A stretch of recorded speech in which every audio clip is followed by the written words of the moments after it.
So to begin again, a benefits plan inquiry, or that BPQI for short, is a statement or report that is created by the Social Security Administration to help individuals on Social Security disability insurance and or supplemental security income better understand their benefits. The BPQI was specifically created by Social Security to help inform beneficiaries, work incentive planners, employment networks, protection and advocacy programs, and other community partners assisting in return to work efforts and staying informed about disability benefits. Much like a benefits verification letter you can get from Social Security, the BPQI statement can tell you what benefit you receive and how much you receive from that benefit. But unlike a benefits verification letter, it can also tell you things like the status of your disability benefits, when your next medical reviews are scheduled, what disability-related health insurance you receive, past reported earnings, and much more. So really, the BPQI is more thorough and contains much more important information than what you can get on a benefits verification letter alone.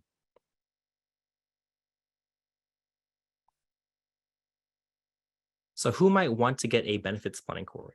Well, basically, anyone that receives some form of disability benefits from Social Security can benefit from the information found on the BPQI. Especially if they are planning a return to work, it is important to remember that there is not just one disability benefit that is available through Social Security. Depending on your own contributions to Social Security, your parents' contributions, your spouse's contribution, and or your financial need, all of these different factors have an impact into what benefit or benefits you might be getting. One individual receiving disability benefits from Social Security could be receiving Social Security disability insurance. Another may be receiving childhood disability benefits. Another could be receiving supplemental security income. And another could be even receiving a combination of those benefits. But one thing that rings true, no matter what benefit is being received, is a BPQI is a great starting point to help the beneficiaries and their support network determine what combination of benefits they receive, whether it's just the one benefit or multiple benefits. And that leads us to our next question.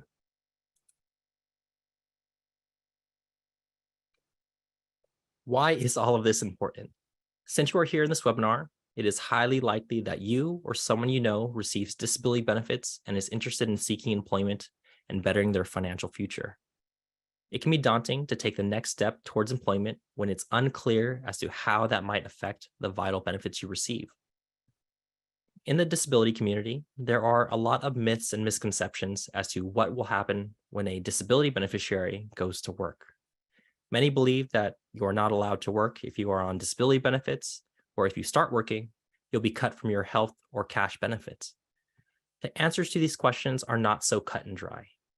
There are many factors that go into determining if employment might have an impact on disability benefits, and there are a wealth of resources and work incentives to ensure that a beneficiary can work without being automatically terminated from their benefits. They can still receive the support they need from their cash and health benefits when working, and if they are so successful in their employment that they are able to work their way off their benefits, there are supports to make sure those benefits can return if anything happens to their employment. Now, all this information is great, but it's hard to trust in these statements without having a clear understanding of how the disability benefits work and what exact work incentives and resources are available to apply to your situation. To get this deeper understanding, the first step is to first become thoroughly informed about the benefits you receive, and the BPQI is the exact tool for that job. For someone receiving disability benefits, having a clear understanding of what benefits they receive, as well as what policies, work incentives, and resources are associated with that benefit, allows them to utilize these various resources, and more importantly, allows them to make an informed choice when making decisions about their benefits and employment. So to summarize, the BPQI is important because it is an essential first step in verifying what benefits are received and is a vital part of planning a successful return to work.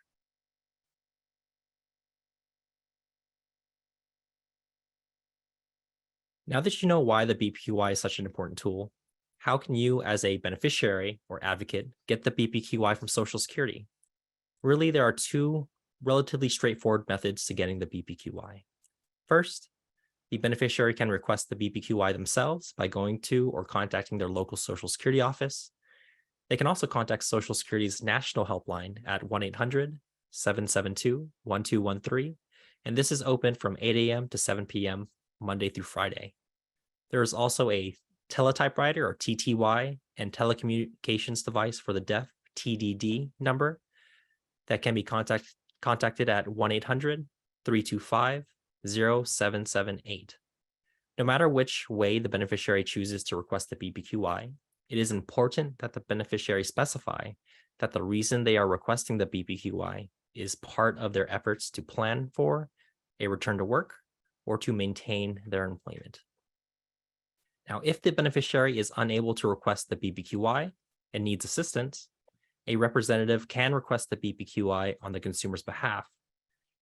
And they can do this by having the consumer or the beneficiary signed a consent to release of information form, also known as an SSA 3288 form.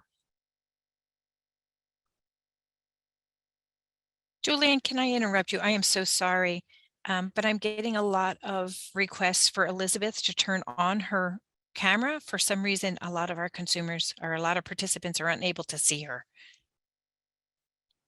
Okay, thank you, Tish.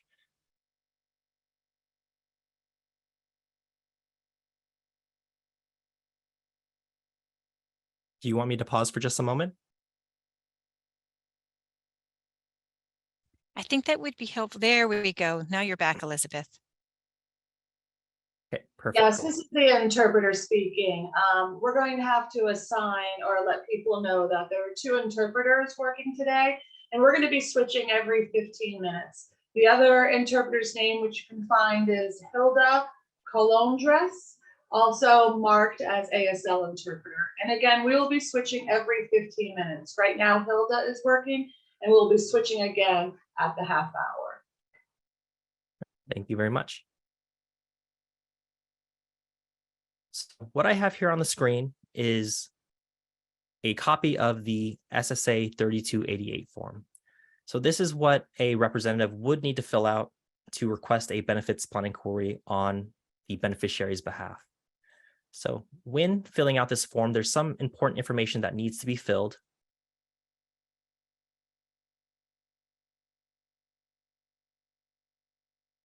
So the first being, to gain access to the information on the BPQY, a few fields have to be filled in properly. So these fields include the name of the person or organization requesting the information. So this would be the advocate or representative that is going to be helping the consumer. You would need the address of that individual as well as discussing what the purpose of this request is for. And an example we have here is that the beneficiary is planning a return to work effort and needs the benefits plan inquiry as part of that. A few fields here will also have to be completed, just stating some of the information that would be released as part of that benefits plan inquiry. So things like the current monthly Social Security benefit amount, the current monthly supplemental security income payment amount, and some additional information regarding the cash and health benefits. The beneficiary themselves has a few fields they will have to complete as well. So they'll have to include their full name, their date of birth, as well as their full Social Security number. And towards the bottom of the form, the beneficiary will also have to provide a signature, the date it is signed, as well as their address and daytime phone number, just in case there is any sort of clarification needed by Social Security. But with all of that information, a representative is able to go to Social Security and request that BPQY on the beneficiary's behalf. So analyzing the benefits plan inquiry. So we get to the point where you've requested the BPQY from Social Security, and now you are working on analyzing the information. So wanting to know or understand what is going on with your benefits and how any of these additional work incentives might apply to you. So what I have here is usually the first page you would receive with a benefits plan inquiry, and it's just a cover letter stating what is being sent to you. Typically, this looks like many other Social Security cover letters or letters that would be sent to a beneficiary, but it just covers a few important things stating what is included as part of this communication. But the main bulk of what you will want to look into is going to be on the actual benefits planning query itself, because this is where all the important information lies. Here, you'll see a sample copy of the first page of the benefits planning query. You'll see we have a mock consumer as well as a fictitious social security number. So this is, of course, something that was just generated for purposes of this example. And we'll have two important columns of information.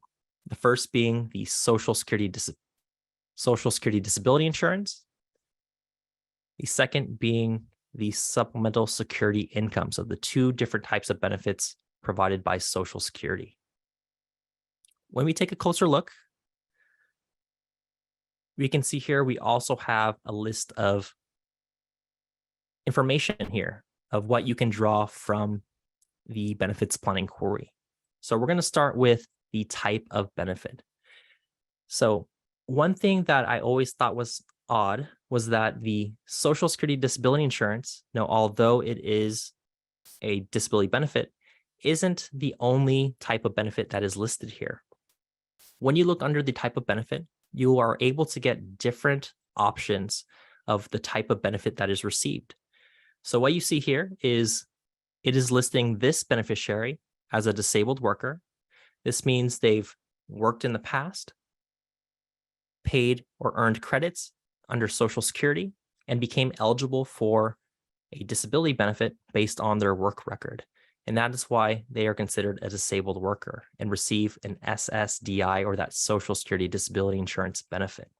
But some other options that could be listed here include disabled widow or widower, as well as disabled adult child. So there are many different reasons that you can receive what I like to call a Title II benefit, but it is all listed under the SSDI column.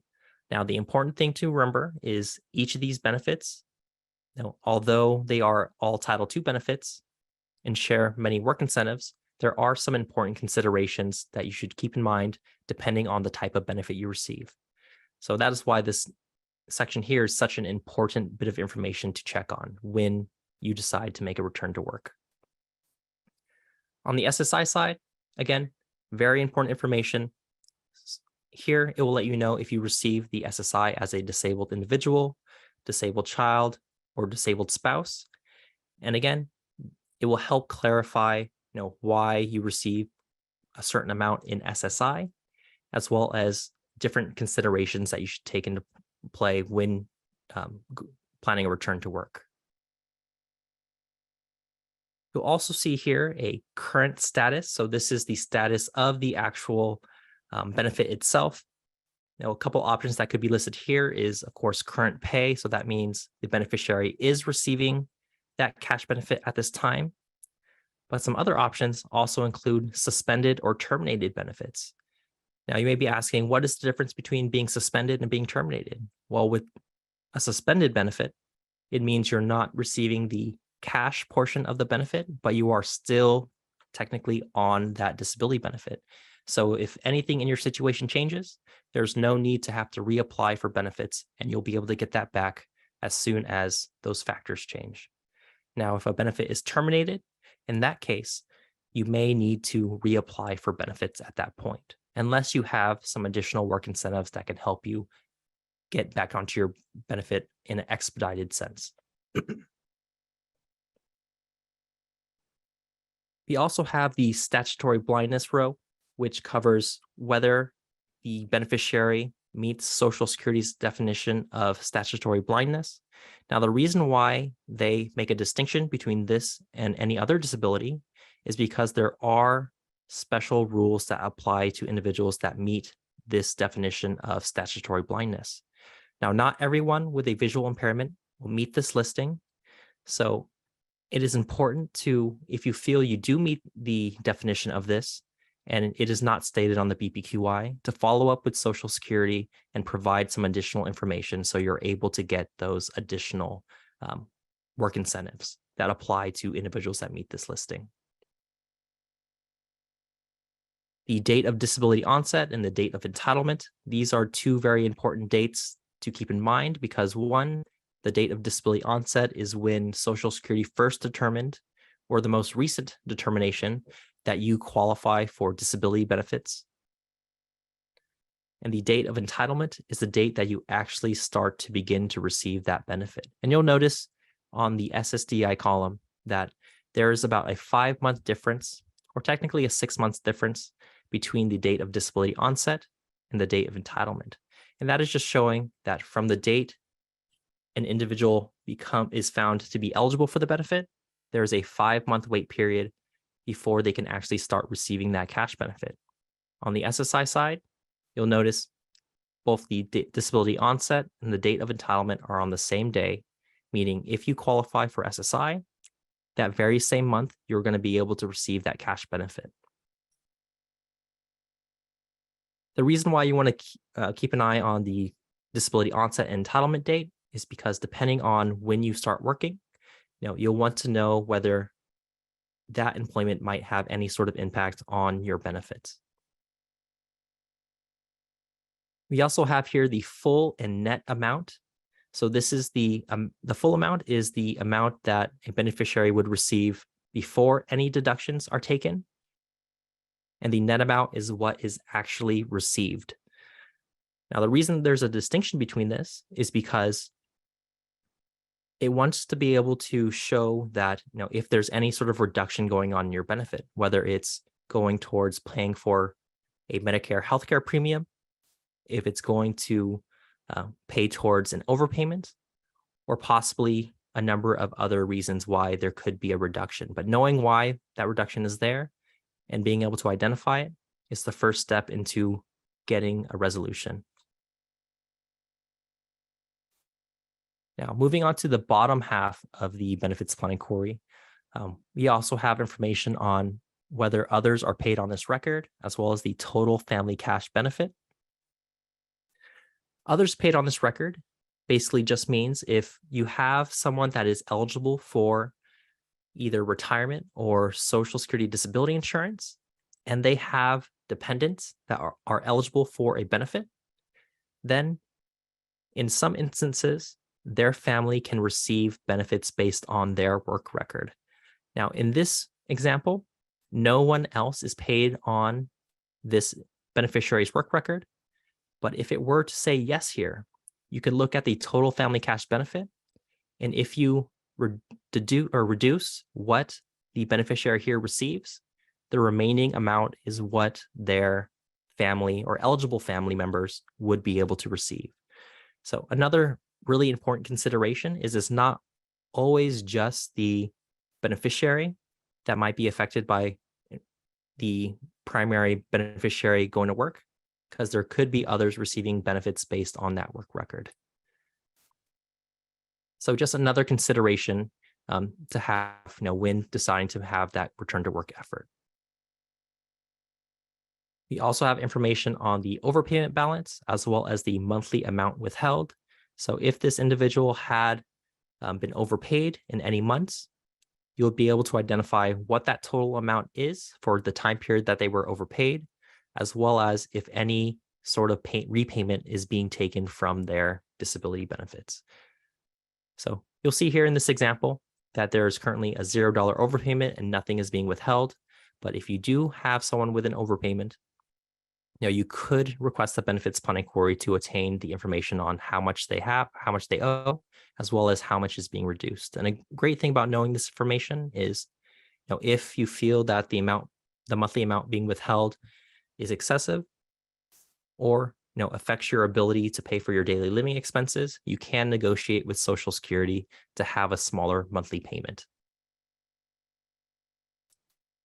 Now, lastly, on this first page, we also have information on the next medical review and the medical re-exam cycle.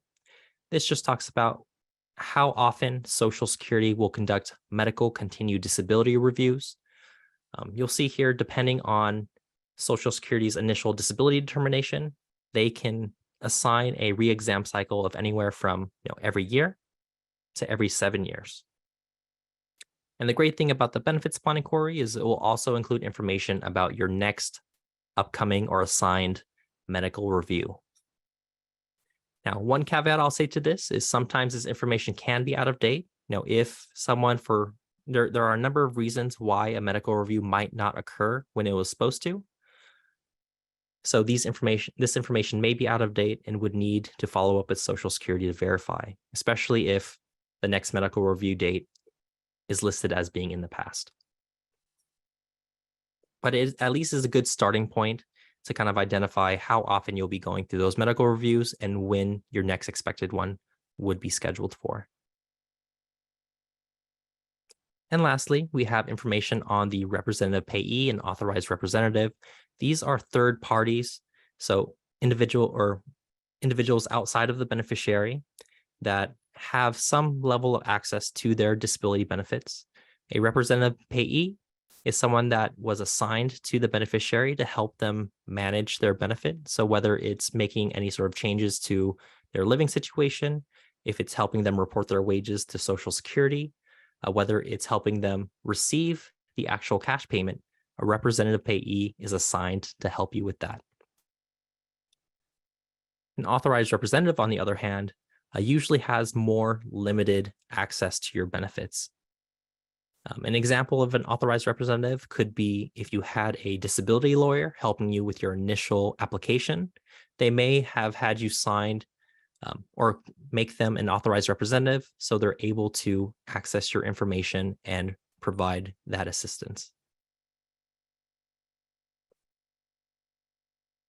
Now, the reason why this is important to kind of check up on is if you are unfamiliar with whether you have a representative payee or an authorized representative, and you find that you do actually have one based on the benefits plan inquiry, it would be important to kind of identify who that person is and whether you want them to remain as your representative payee or authorized representative.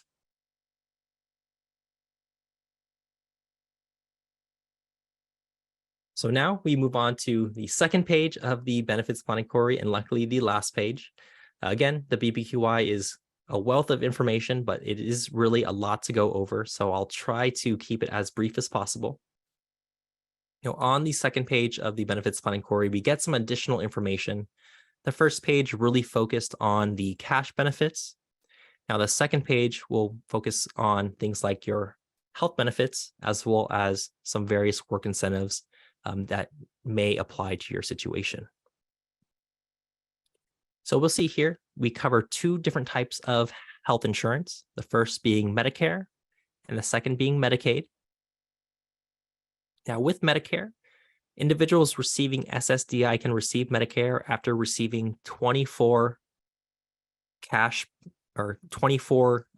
SSDI payments. And with that, the beneficiary would have the option of taking Part A, which is the hospital insurance, as well as Part B, which is the health insurance. You'll see for this individual, their start date for this benefit was on December of 2013. So that means since December of 2013, they've had Medicare coverage. There's also a stop date.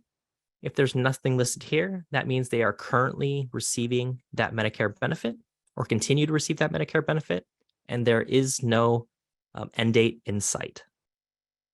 Now, if you do see a stop date here, this does mean that there was some sort of determination stating when that Medicare benefit would end. But again, these are things that can continue to change, and it's just really important to kind of have a good understanding of any sort of important dates that might occur. And lastly, we have information on the buy-in. So this talks a little bit about whether the state is paying for any sort of Medicare premiums. Part A, typically for individuals on receiving it through SSDI, do not pay any sort of premium for the Part A. But for Part B, many times if a beneficiary would like to take that Part B medical insurance, they will have to pay a monthly premium. Now, in some situations, the state will actually help pay for that monthly premium every month, so the beneficiary doesn't have to cover that.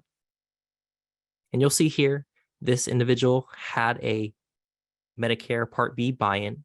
So that means because of their eligibility for, say, something like Medicaid, or as we refer to it here in California, Medi-Cal, or were participating in some sort of Medicare savings program, they were able to save on those monthly premiums every month. Now, what information they don't have on the benefits plan inquiry is whether this individual was participating in a Medicare Part C Advantage plan or in Medicare Part D, which is their prescription plans. So again, a great starting point to get the information about your benefits, but it isn't the end all be all. We also have a section on Medicaid. So this refers to eligibility for what we call in California, the Medi-Cal program. Now, in California, we are considered what is called a 1634 state. And what that basically means is if someone is found eligible for SSI benefits, they are automatically found eligible for Medi-Cal benefits and receive their own special Medi-Cal status, which is an SSI-linked Medi-Cal program. Now, not all states have this. So some states do have an eligibility that is separate from SSI.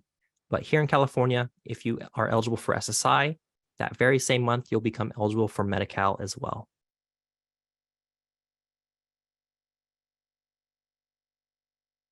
This next section covers some SSI work exclusions. So this talks about some of the different work incentives available for individuals on SSI. So this includes things like blind work expenses, impairment-related work expenses, the student earned income exclusion, and the pass or plan to achieve self-support exclusion. Now, all of these work incentives are available to individuals on SSI depending on their situation. Now, what we see here is for this individual, because the information to the right of those work incentives is blank, there are no work incentives currently being claimed. So that means moving forward, these are different things that the consumer should consider as they plan for a return to work. Do they have things like an impairment-related work expense they would be able to claim? Is there a reason why they would be able to apply for a plan to achieve self-support? And these may be new concepts to you if you aren't familiar with some of the different work incentives available through Social Security. But again, I'll provide some additional resources on how you can learn about some of these work incentives and see if they apply to your situation. But a great way to kind of determine whether you've used any of these in the past is to look at the benefits plan inquiry and see if there is any information listed in this section.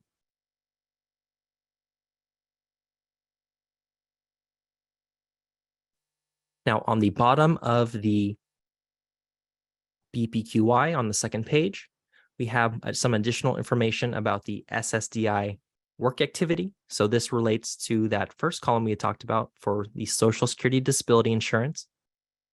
Now, one important thing I always like to mention is when you receive disability benefits, it's of utmost importance that you know what type of benefit or benefits you receive, because each one will have different work incentives that apply to it and can be affected by employment in different ways. So that's why it's really important to kind of identify which benefit you're receiving. Now, here on the benefits plan inquiry, it is able to tell you whether you've used any of your previously, or if you've previously used any SSDI work incentives.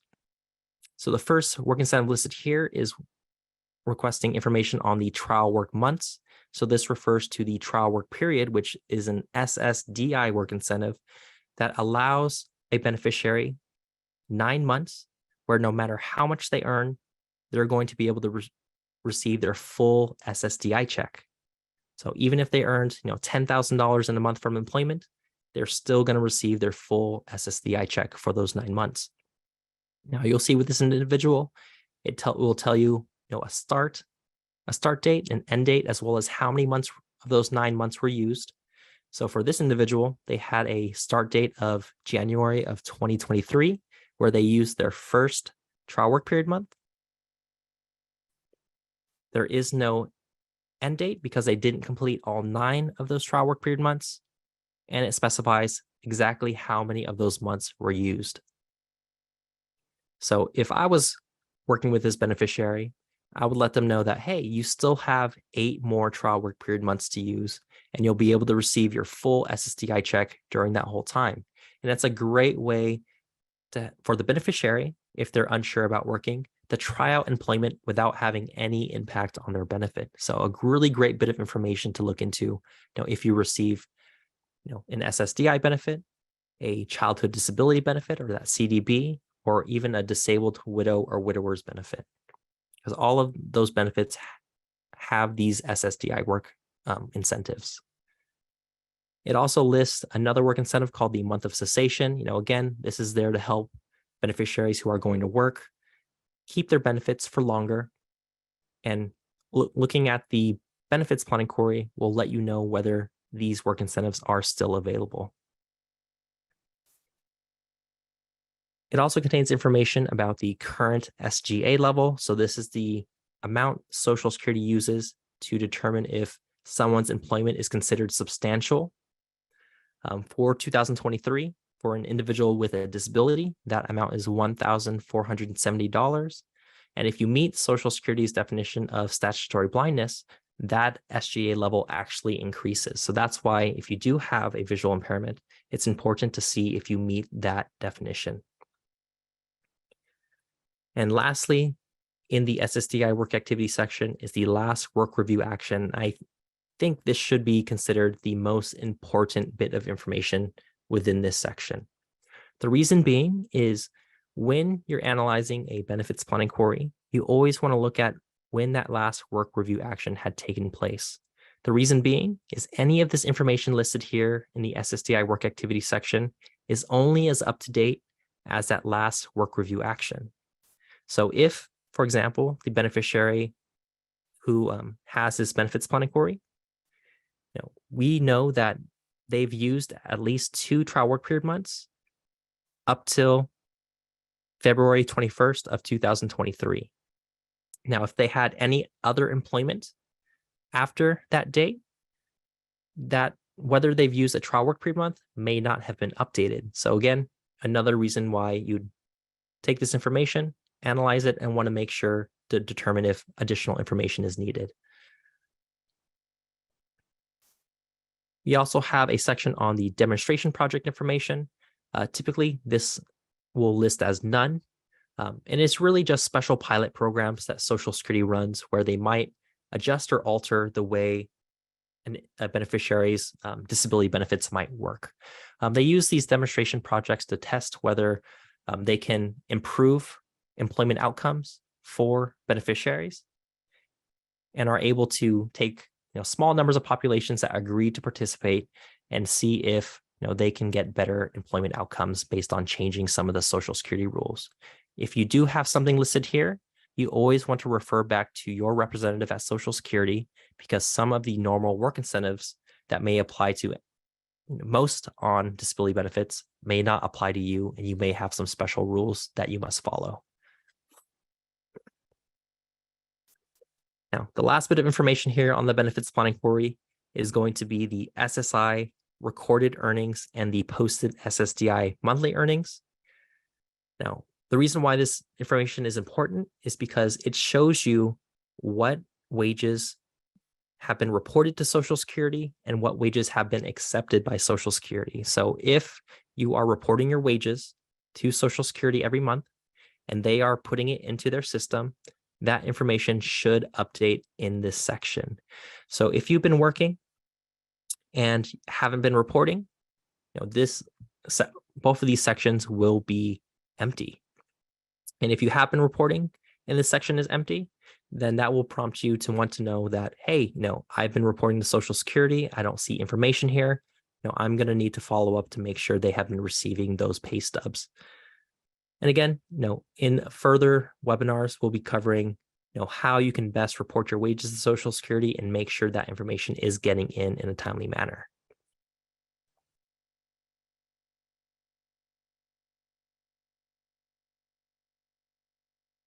All right, so Some limitations on the benefits plan inquiry, and I think I briefly covered this as I was reviewing the benefits plan inquiry, but to create a benefits plan inquiry, a representative at Social Security has to run a report that pulls from different data sources within their own system. This draws the necessary information needed to populate the information on the BPQY. But if any of the information that is drawn from is either outdated or inaccurate, then subsequently the information on the BPQY, even though it's an official Social Security document, may also be inaccurate. So although the BPQY is a great source of information, it is only a starting point to begin to understand disability benefits.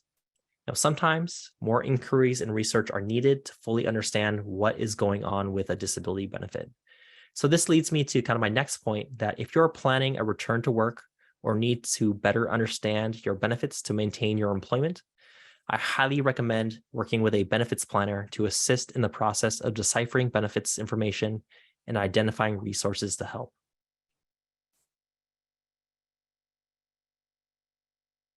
Working with a benefits planner, such as one of our work incentive planners here at the Department of Rehabilitation, or with a community work incentive coordinator at your local work incentive planning and assistance program, can help you learn about your benefits so you don't have to go about it alone. They can provide individualized one-on-one services to ensure you know exactly what resources are available to you, and you are made aware of any important considerations to keep in mind as you plan your return to work. These services are completely free and available to anyone on disability benefits that are interested in maintaining their employment or returning to work. Some additional resources I've provided, and again, you'll be able to access this when this presentation is added to our website. Some things you can check out, and of course, you can always Google the information and be able to download it for free from the internet. But the Benefits Plan Inquiry Handbook, again, this is a handbook created by Social Security and is a great way that if you are trying to look at the benefits plan inquiry yourself, can help be a guide to show you, what each of those sections mean and how you can kind of interpret the information. So it's a great way that if you're just trying to get some additional information and analyze the BPQI yourself, using that handbook will be a great guide to help you. I also highly recommend utilizing the Social Security's Red Book. With the Red Book, it contains a lot of great information about all of the great work incentives available for individuals on disability benefits. Once you verify the type of benefit you're on, you can use the Red Book to learn more about some of those work incentives and see if they apply to your situation and can help you, with your employment. Another great thing about the Red Book is it does have an excerpt about the benefits plan inquiry.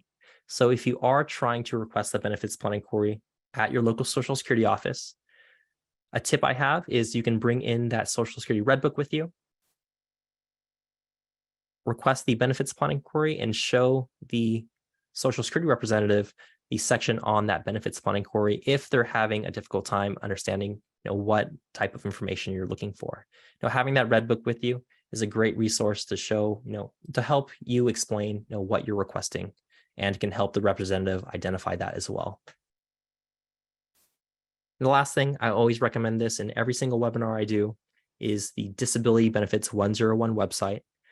So the web address to this is ca.db101.org. It's a great resource to help you learn about, again, your disability benefits, how employment might impact those benefits in any way, as well as making sure you know all of the great work incentives and resources that can help you as you plan that return to work. So a really wealth of information that can be found there if you want to do some self-learning about your disability benefits. And second to that, they also have many great calculators where you're able to plug in your information. And what it does is once you plug in that information, it will analyze it and provide you a report that will tell you exactly, how your benefit might be impacted, whether you are eligible for any other types of benefits, and what you can expect moving forward and what next action steps you should take. So a really great way that if you want to take control of your benefits and understand, what that future is if you do seek employment, DB 101 is a great starting point to learn that. Now, all these resources are great, but again, I always recommend working with a work incentive planner here at the Department of Rehabilitation or a community work incentive coordinator to get that one-on-one benefits planning assistance. Because again, all of the work incentive planners we have here at the department are certified through Cornell University and are really well versed on those disability benefits. So you don't have to go about it alone and figure it all out yourself.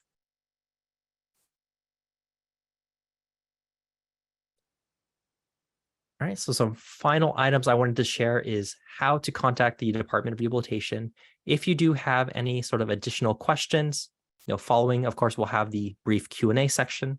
You can contact the DOR's Social Security Programs Unit helpline by emailing us at tickettoworkinfo@dor.ca.gov.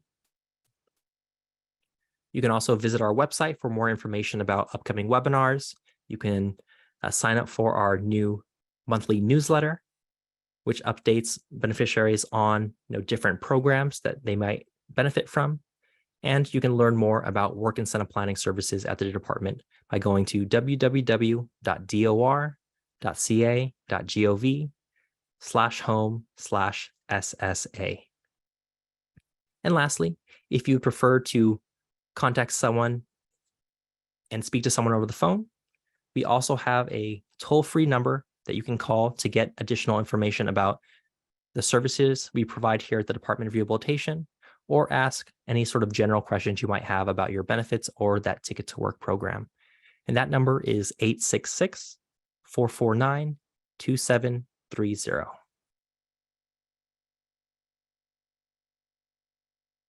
And if you aren't currently working with the Department of Rehabilitation and aren't actively seeking employment at this point, but would like assistance with benefits counseling, you can contact your local, or if you're at least considering going to work and would like some additional information, you can contact your local Work Incentive Planning and Assistance Agency program or WIPA program. They have community work incentive coordinators that, again, will be able to provide that benefits counseling. And the way you can find the WIPA that covers your area is by going to this website at www.choosework.ssa.gov. And again, you can use their Find Help feature, put in your zip code, and it will identify what resource is available in your area to get that benefits counseling.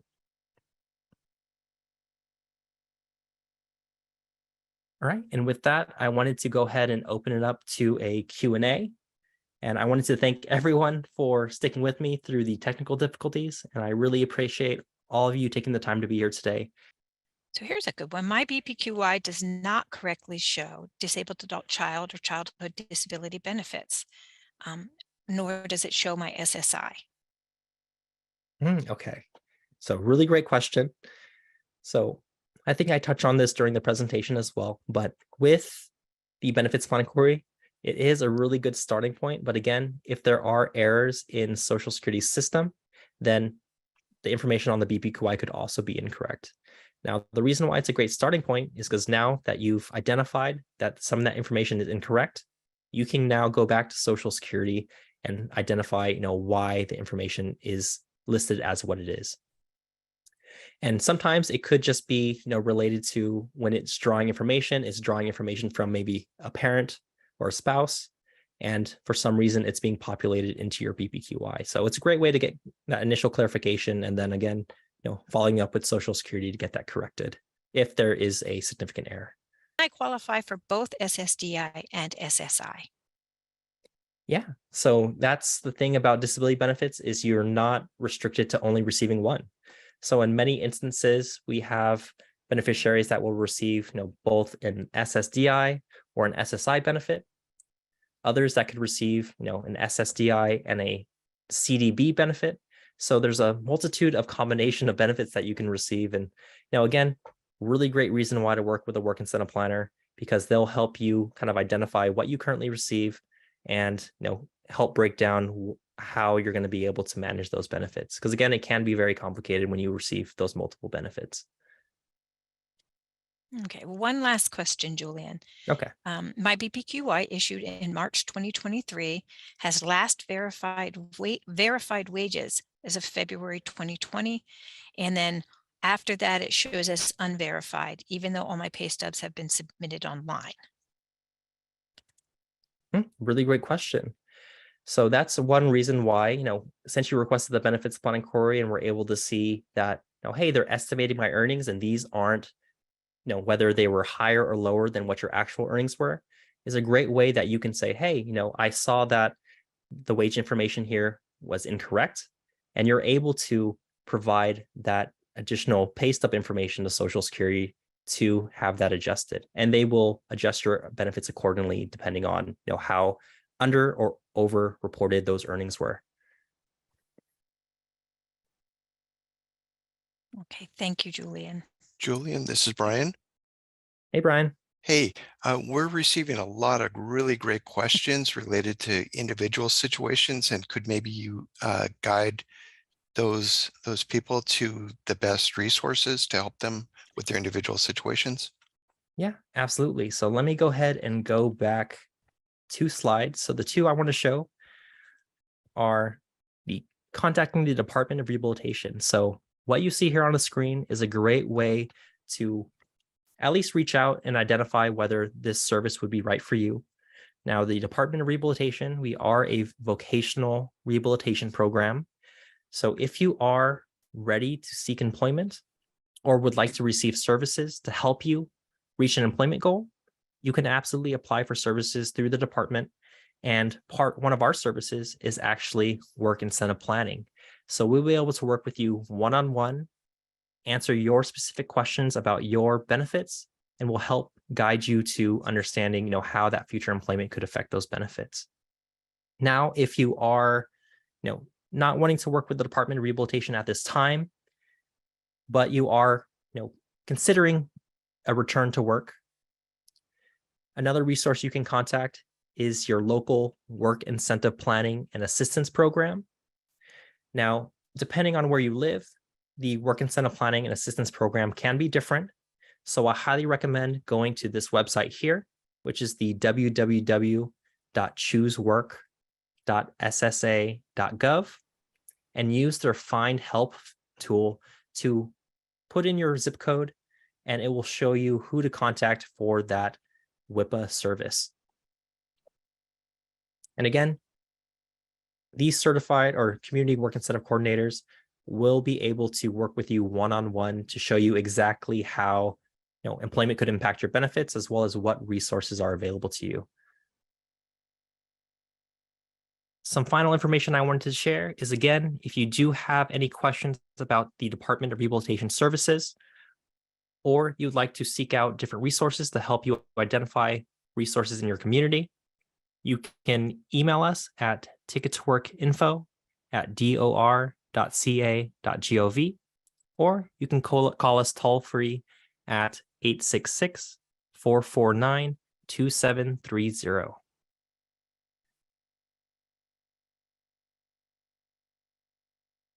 And when you have some time, please go ahead and check out our website. You can reach our homepage at dor.ca.gov. Now, on this page, you are able to learn more about Department of Rehabilitation Services as a whole, learn more about our work incentive planning services, and you can even apply for services online through our website. If you're looking specifically for more information on benefits planning and also the many great work incentives available for individuals on disability benefits, you can visit our website again and go to the SSA page on our website that is listed here on the screen.